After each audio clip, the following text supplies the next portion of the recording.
have more than one email. Everybody really should. You should definitely have more than one email. So here's my email over here. 1, 2, 3, 4. So I have 6 emails. So this is our client email, which Amanda has access to. Really, it's her email. We operate off of flags and colors, like a kindergartner. But if it's flagged, that means I need to go back and do something.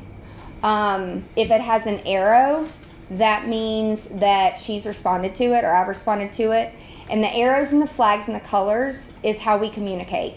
Every once in a while, the server goes down and I'll respond to something or she'll respond to something. So you still have to communicate. This does not take the place of communication. It just helps. Gmail is my personal. I don't really check it all the time. So it's more for like GoFundMe, you know, things that really don't relate to my team. iCloud is all my social media stuff. It's important, yes, but it's not really my life right now. And so it's there when I want to look at it. And yep, so any social media platform that I signed up for and any notifications that I want via email, it all routes to that iCloud email. Okay. Now it's private, so people can't get that email unless you're on LinkedIn and you pay for premium and you download your contacts. And that's the way that I know people, like they're very clever. Hey, Angela, as if I'm their freaking friend. Great seeing, like they watch videos and stuff I do on Facebook Live, like great seeing you. Do you want to sell Arbonne? If I get one more person that asks me to sell makeup, I'm not interested. I've got my own shit going on. Like, I just quit responding. I quit.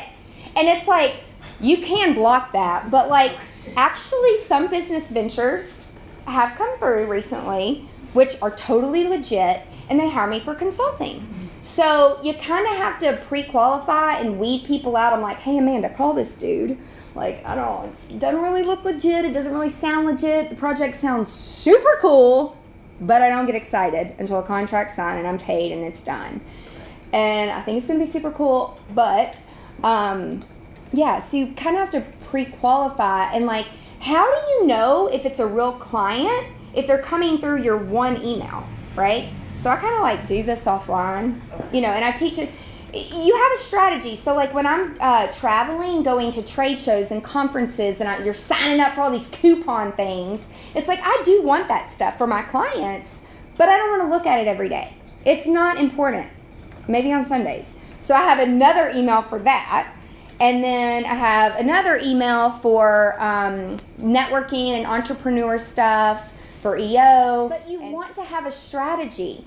The other thing with spam, with mail, is we now pay for a service. I think it's like $50 a year called Sane Later, which I'm going to talk about that later. But that is in here, and you'll see all of this right down through here. I'm going to talk more about mail in a little bit. But if it's on your computer or if it's on your phone and you want it syncing, I want to make sure that all your stuff's set up correctly. Now, every once in a while, I have somebody that's like, I want to pop email because if I delete it on my iPhone, I want to keep it on my computer, blah, blah, blah, which is fine. But again, know the difference, know your strategy, know what the hell you're doing. Like if I delete an email, I want it deleted across the board. If I file it to a folder, I want it I don't want to see it again. IMAP means, these are my stupid little things, how I remember things. Like, IMAP is like mapping. Like I close my eyes, I'm very visual, I think of a map, and I'm like, if I delete it here, it's gone all over the map. And then pop, to me, is like, it's going to keep popping back up in my life. Like, this is how I remember stuff, okay? And so it's like, you don't want pop. I don't want shit to keep popping up. If I delete it, it's gone. I don't want it, But, so, all my stupid little things.